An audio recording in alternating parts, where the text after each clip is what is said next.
Hello everyone. I'd like to introduce our guest speaker today, Ms. Rebecca Hoyts from Disability Rights California. The general scope of Department of Rehabilitation Services, this is really kind of the meat and potatoes. So there's no age, threshold or cap for DOR services. So any age group can apply for DOR as long as you're old enough to participate in work. So someone can be receiving pre-ETS and vocational rehabilitation services through the same plan if they are a student.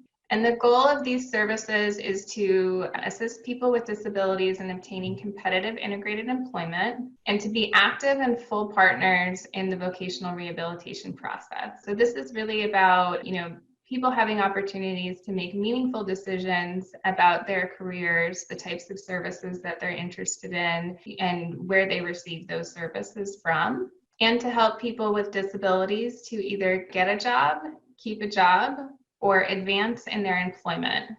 So even someone who's currently working, may need assistance from the department in order to retain their employment. Or, for example, if someone has a job but they need additional training or an additional degree in order to be eligible for promotional opportunities, they could apply to DOR for career advancement services. So the process to apply for services is fairly simple. It's again, a one-page application that is also available on the DOR website. Once someone applies for services, the department has 60 days to determine if they are eligible to receive services. The DOR can only extend that timeline if there are exceptional or unforeseen circumstances beyond their control and the client agrees to the extension date. The DOR uses times of budget crisis and an order selection process where they prioritize serving people with the most significant disabilities first. And someone who maybe has a lesser significant disability based on their priority system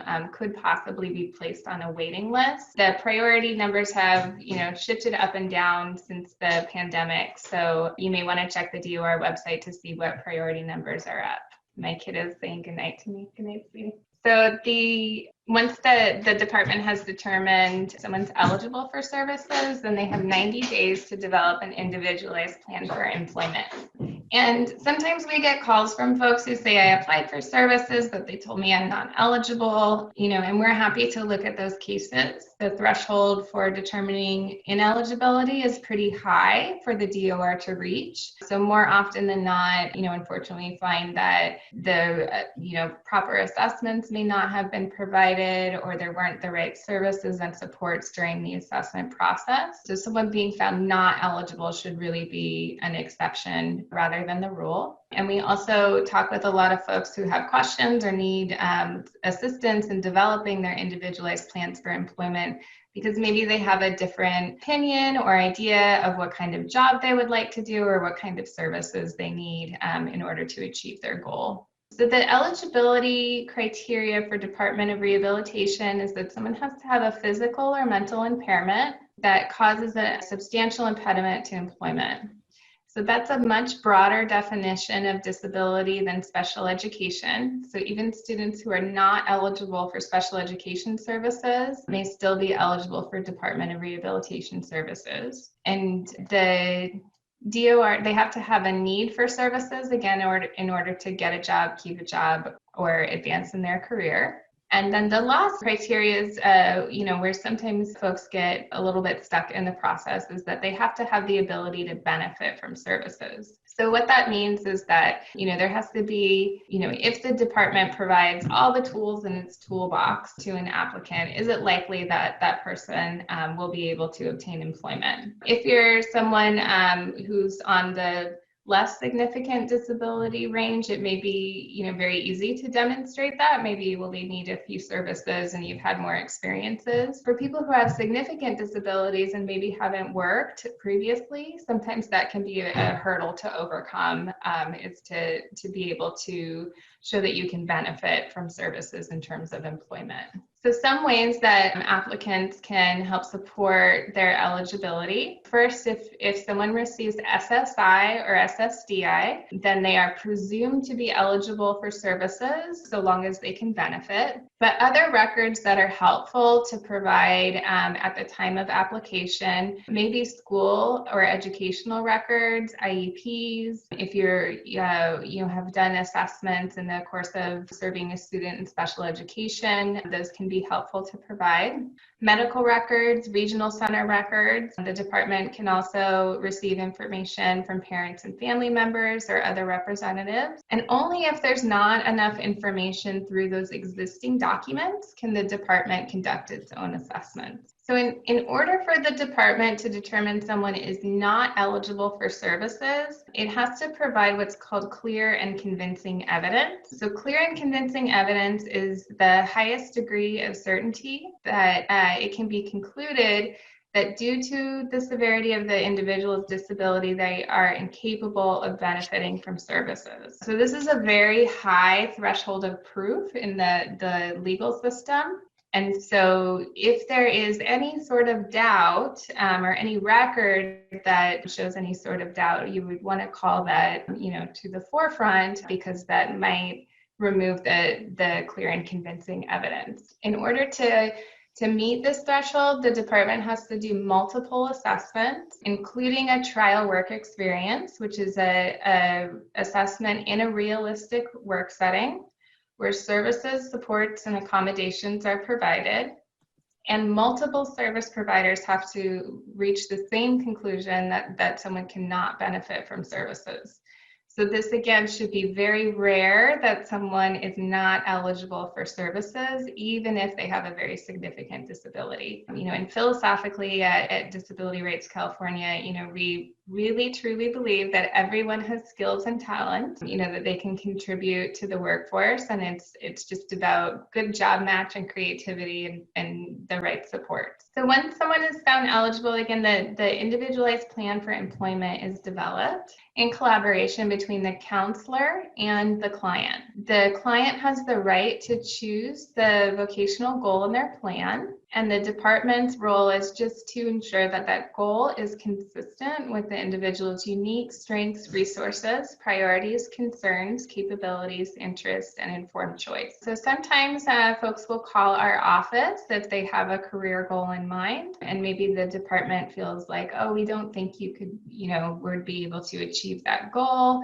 or there's some doubt, and we will try to assist that person in attaining the employment goal of their choice. The plan should also include a description of the types of services that will be provided, and if there's any comparable benefits. Comparable benefits basically means if you can get the service free from somewhere else, you have to go get it before the DOR will fund it. So if there's free services or funds available, you have to utilize those first before the DOR services. The plan has to be written on the DOR forms, and it doesn't take effect until both the client and the Department of Rehabilitation sign the plan. So the Department of Rehabilitation has a really broad scope of services that it can provide to people to prepare for employment during their job search and to assist them in stabilizing employment. So first, the department can do assessments to determine eligibility,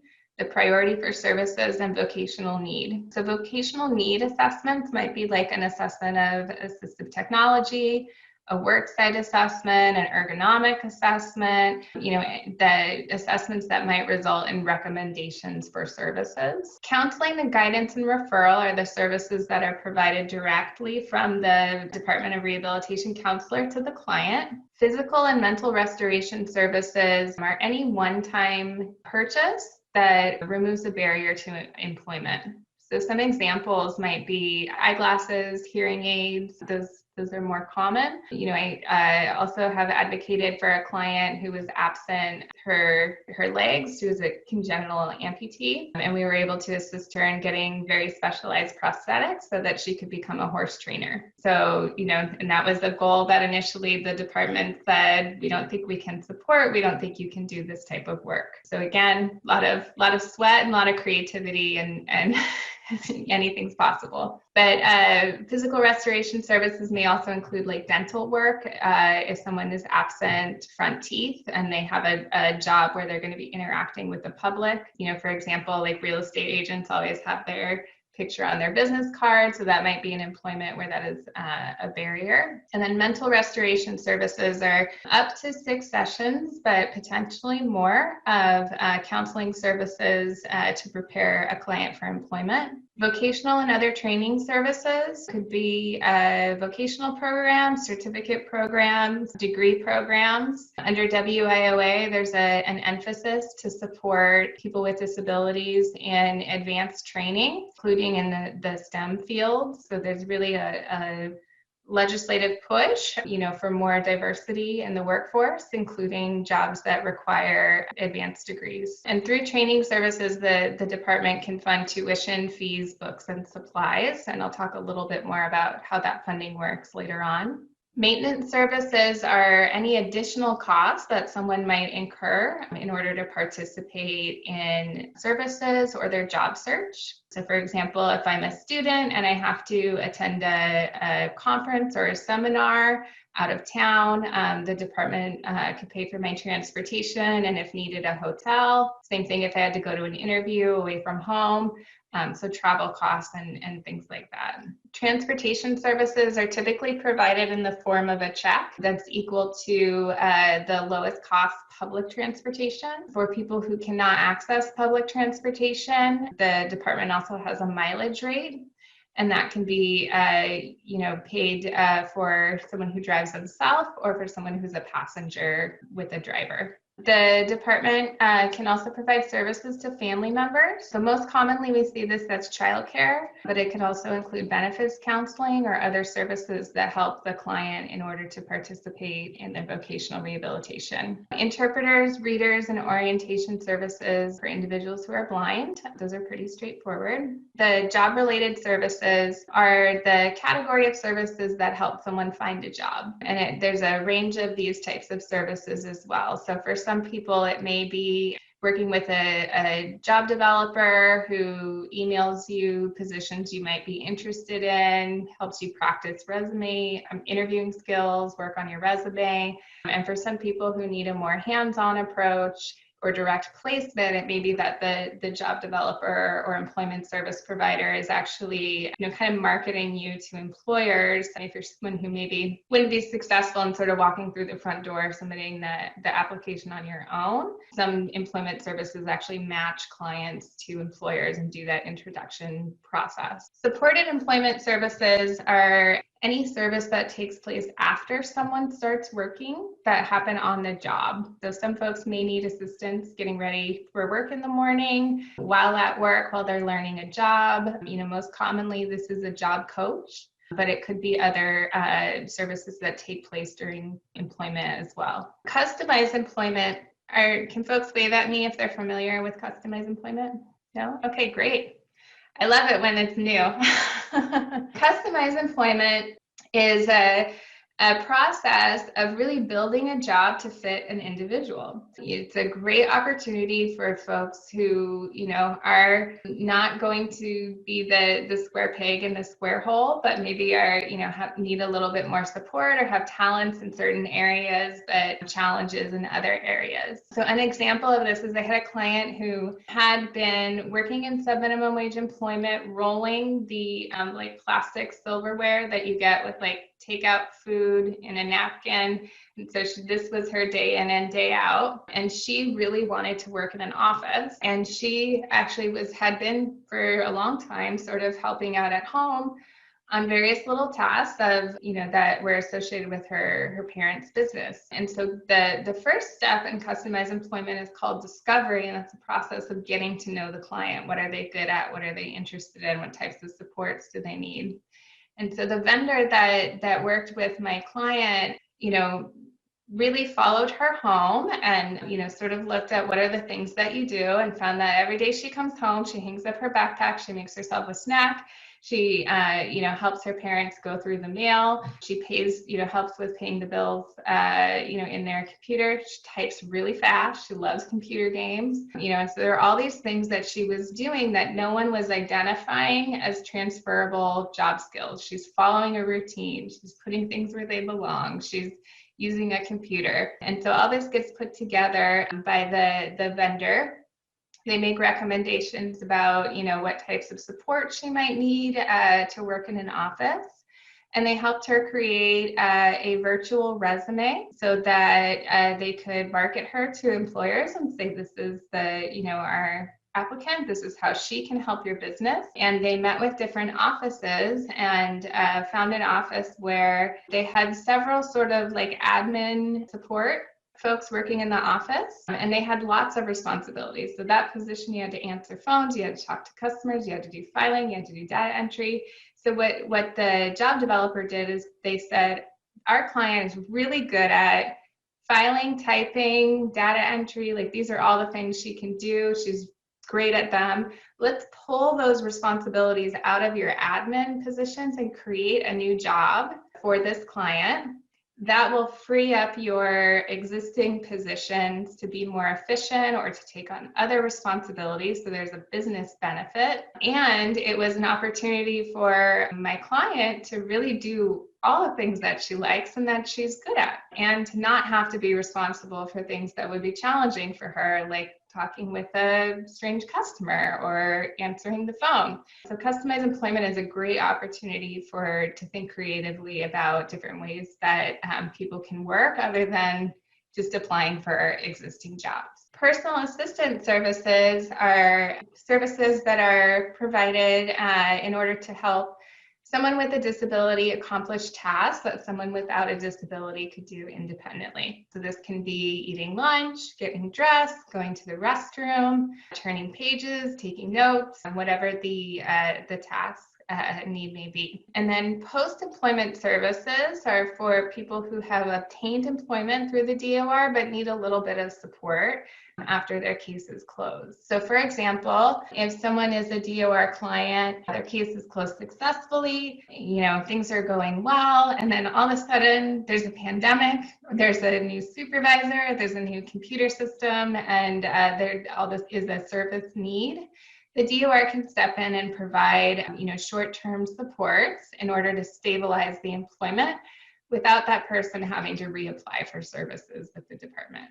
The DOR also assists people with self-employment, so starting your own business, which we're seeing a lot more people contact us who are interested in starting their own business since the stay-at-home order in March, which is great. We'd love to see more disability-owned businesses. And so in that process, the DOR can provide licenses, tools, equipment, initial stock and supplies, consulting services. They can also assist in another service category with rehabilitation technology. So not only is this, typical assistive technology, but it can also include services that are not covered by insurance, like a particular wheelchair, modification of a vehicle, things that are necessary in order for the client to keep their job or obtain employment. We did talk about pre-employment transition services and business consulting, but I'll just highlight the last one, which as an advocate is always my favorite. So where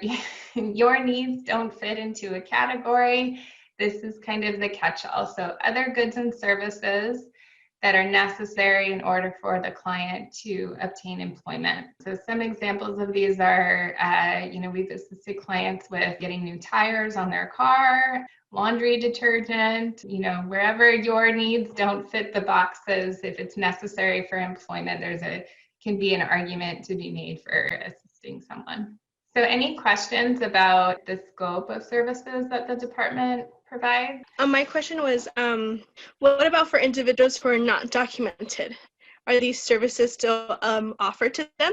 Great question. So you have to be present in the state in order to apply for services. So there isn't a residency requirement, but we have seen the DOR consider in determining eligibility if someone can benefit from employment considering like, does this person have a visa? Could they apply for one? If we apply all these services, can they legally work in California? And so that they can consider, but there's no prohibition on application. If someone's in the process of obtaining a work visa or another, avenue to working, and that times with the services, I think you could argue that they should provide the services because it doesn't interrupt the employment outcome. Thank you. So clients have basic rights within the process. So first and foremost is the right to be treated with individual dignity, personal responsibility, and self-determination. Clients also have the right to informed choice. So this means that people are receiving all of the information they need to make decisions that are right for them. And so sometimes the problems may be they're not getting the information, they may not be getting it in the format that is right for them, or that it is a way that's understandable, or even just that their choices are being respected, but that is their right. People have the right to apply for services. If I'm a DOR client, they close my case today. For whatever reason, I can go back and apply for services tomorrow. There's no prohibition on applications. And then clients also have the right to timely eligibility determination, plan development, and to receive services without undue delay. They have the right to confidentiality and the right to appeal any action or inaction by the DOR that they disagree with. So that is a very broad appeal right. And so we do, try to resolve issues at the lowest level, but appeal option is available to clients at any step or stage in the process if there's a disagreement. And I'll just, sort of briefly touch on the appeals because I want to make sure I have time to talk to you about higher education. So there are 3 steps in the appeals process. The first is very informal. It's an administrative review, which is basically a meeting with the district administrator. The benefit of this process is it's a very short timeline, so often people can get an answer or response to their appeal very quickly. It's only 15 days. If someone disagrees with that decision, they have the right to request mediation and fair hearing. Those proceedings are a little bit more formal. They're overseen by the Office of Administrative Hearings. The mediation is where an impartial mediator will try to help the parties resolve the dispute. And a fair hearing has an administrative law judge as the decision maker, and both parties have the opportunity to present evidence and call witnesses to support their case. The client has the burden of proof in the fair hearing process, which is a preponderance of evidence. So they have to show at least 51% that the judge should decide in their favor.